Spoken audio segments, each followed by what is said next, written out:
This video is brought to you by Squarespace. Hey guys, how's it going? This is Watch from the MW Technology channel on YouTube, and in this video we're doing a direct comparison between the iPhone 5s and the Samsung Galaxy S5. Now these are the two most popular smartphones out right now, and a lot of people are going to be interested in how they kind of compare against each other. So this video is specifically targeted for those people. So without any further ado, let's get right into the comparison.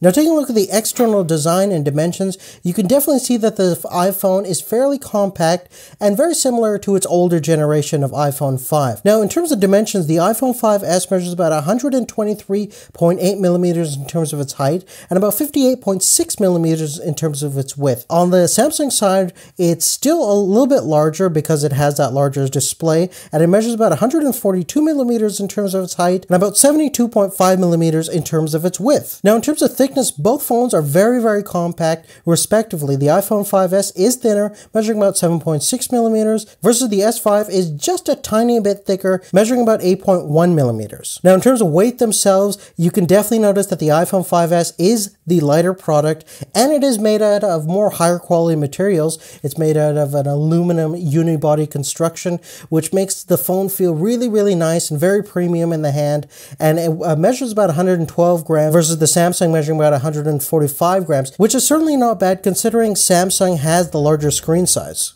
Now in terms of overall construction and build quality, I do have to say that the Samsung S5 is certainly an improvement from last year's S4. It feels a lot more solid, it has a little bit less flex, it's still made out of plastic, but it has great sealing. And the reason for its impeccable seal is that it's IP67 certified, so it's dust and water resistant. It's actually water resistant up to 1 meters for 30 minutes, so very good. So this is not a phone that's going to crap out on you if it goes into shallow water. Now the iPhone, on the other hand, it can be modified through different means to be waterproof, but straight out of the box it's not possible, so definitely don't get this thing wet. Now one interesting similarity between these two phones is the fingerprint sensor. Now both of them have a fingerprint sensor, but they're a little bit different in terms of how you use it and how they function. The iPhone was the first to introduce this fingerprint sensor right onto the home screen. It's very well done. You can basically scan your fingerprints and get access to the phone, and you can use it for basically replacing your password and a lot of other things as well. The fingerprint sensor on the Samsung is officially certified by PayPal. Unfortunately, the iPhone does not have that official certification yet, but I'm sure it's coming soon. Now the fingerprint scanner itself on the Samsung is not as versatile as the one you found on the iPhone 5s. First off, you have to pretty much swipe your finger directly vertically, and you really do have to be pretty precise on scanning it. I've had a couple of misfires where I didn't get a proper scan because my finger was too much of an angle and it just didn't hit the scanner right. And the other thing too is it's not really a one-hand operation. You really have to hold it in one hand and then swipe vertically with the other hand, unlike the iPhone, which allows you to do one-hand operation while you're scanning your fingerprint.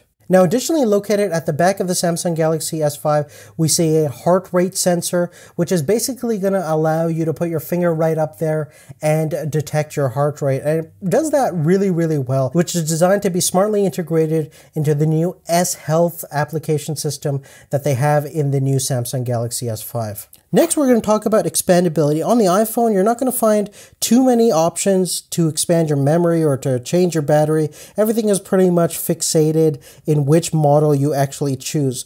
Obviously, the battery can't be replaced, which is kind of a downside. I don't think Apple will probably do that ever, because if you want to replace your battery, they say that just send it to them and they'll put a new battery in for you, which does make sense. Now, the cool thing about the Samsung products, including the S5, is that it is very versatile. You can open the back and expose the user replaceable battery and expand your memory up to 128 gigabytes via a micro SD expansion slot. Now let's talk about the batteries in both these two devices. On the Samsung, we have a larger 2800 milliamp hour battery, which should give you about 21 hours of 3G talk time or more. Now Samsung has introduced a new power saving mode on the S5, which should give you a little bit more battery life, but in my opinion, it doesn't really do too much. I usually leave it on and I usually get about the same rating of talk time. So I haven't experienced much success with that, but I am a heavy user. Now the iPhone 5S has a non-removable lithium polymer battery, which has a capacity of about 1560 milliamp hours, and it'll get you about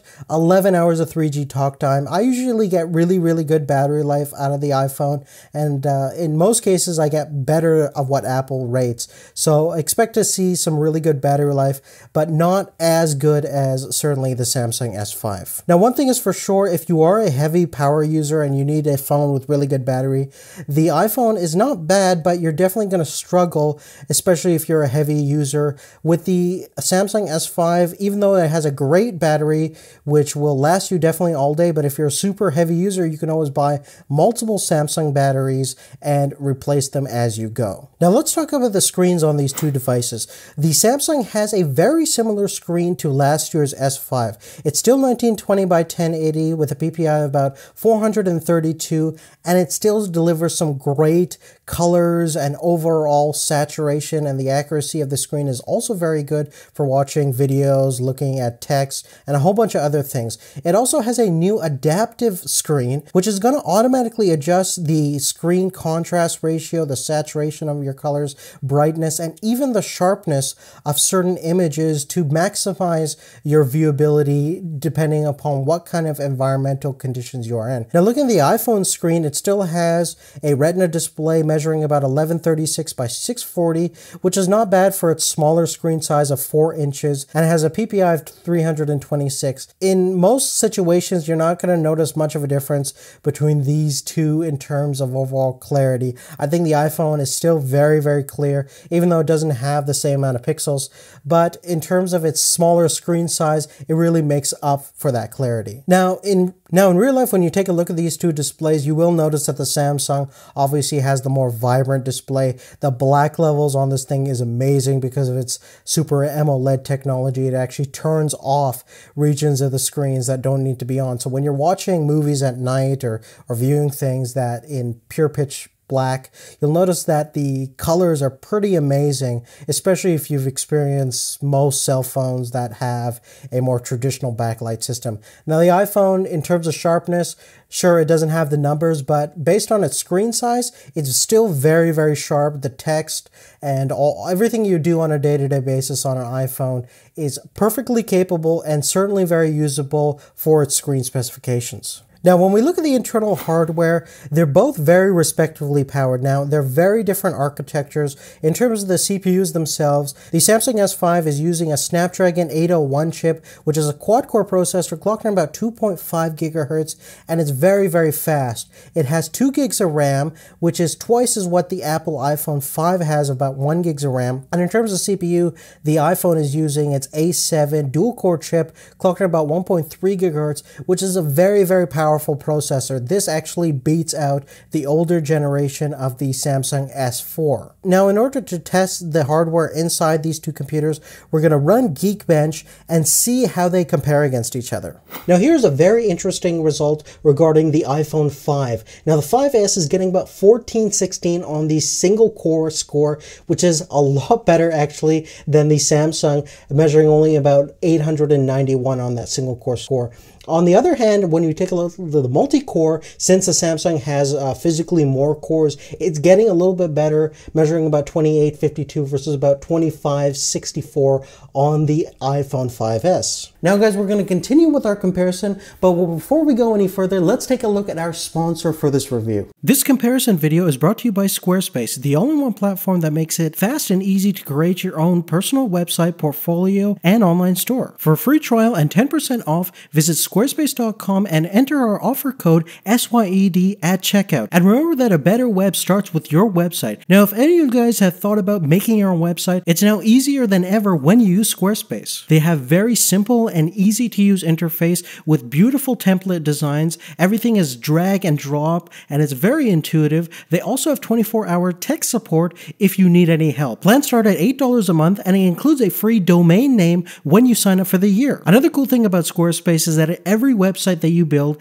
has its own online store, so you can start selling your merchandise, your products right off the bat. Start a trial with no credit card required and start building your website today. When you decide to sign up for Squarespace, make sure to use our offer code SYED to get 10% off of your first purchase and to show your support for MW Technology. We thank Squarespace for their support of MW Technology, and remember, Squarespace, a better web starts with your website. Now, when we talk about connectivity, there are some similarities between these two phones. They both have LTE support, and they both have the MIMO standard of Wi-Fi, which should maximize your high bandwidth Wi-Fi settings. And in terms of the actual connectivity of Wi-Fi, unfortunately, the iPhone does not have AC capabilities. The Samsung S5 does have 802.11 AC capabilities, which should give you faster speeds. Unfortunately, we do not see that on the iPhone. They both have the latest generation of Bluetooth 4.0. Furthermore, the S5 has NFC capabilities, infrared, so if you want to control your TV through the phone, it is possible as well. And the big thing about this here, the S5 is one of the first Android devices to have micro USB 3.0 connection at the bottom of the device, which should give you much faster data transferring speeds than previous generation Android phones and the old S5. Now, one of the big differences between these two phones is certainly regarding the camera technology in the phones. On the front-facing side, we have a 1.2 megapixel 720p FaceTime camera on the iPhone side and a 2 megapixel 1080p at 30 frames per second camera on the Samsung, which is very similar to the older generation S4. Now, when we turn the devices over, you'll notice that we have basically double the capabilities on the Samsung side. We have a 16 megapixel sensor versus an 8 megapixel still sensor on the iPhone. Now, they both have LED flash, but the big thing about the Samsung is that it has this new autofocusing system, which is going to use phase detection, which is basically a very advanced system that you only find on higher level photography cameras such as DSLRs, and it's basically going to allow you to focus much faster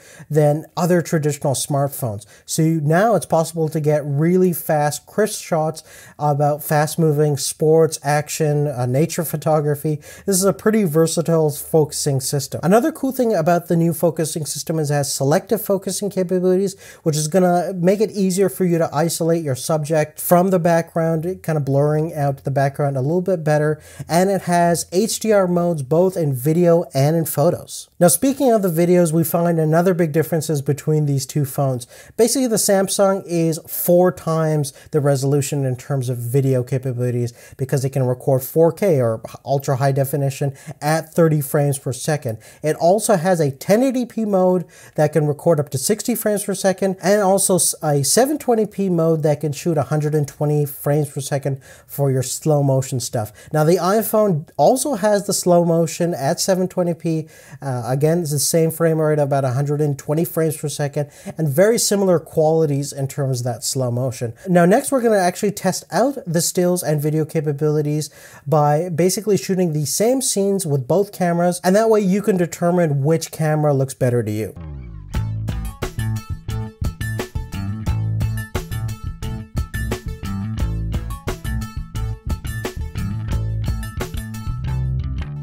Now, in making your decision between these two phones, a huge factor would certainly be the OS. It really depends on what kind of person you are, whether you like a more custom Android experience or the potential to even root the Samsung S5 to create an infinitely customizable OS, or if you like the great way that iOS kind of integrates everything in a very user-friendly, but also in a very technical, proficient manner where you can also do a lot of customization as well. Android is certainly not the only and best solution for a mobile operating system.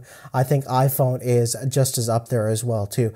But in terms of the special features, you'll notice that the Samsung has a couple of other features in terms of introducing some smart integration between their new smartwatches that they came out with, and it has a new S Health app which is going to take advantage of the fingerprint sensor that's located at the back of the device, so you can get some real kind of personalized fitness and health applications catered towards your lifestyle. So it's pretty interesting in terms of there if you're going to use those features.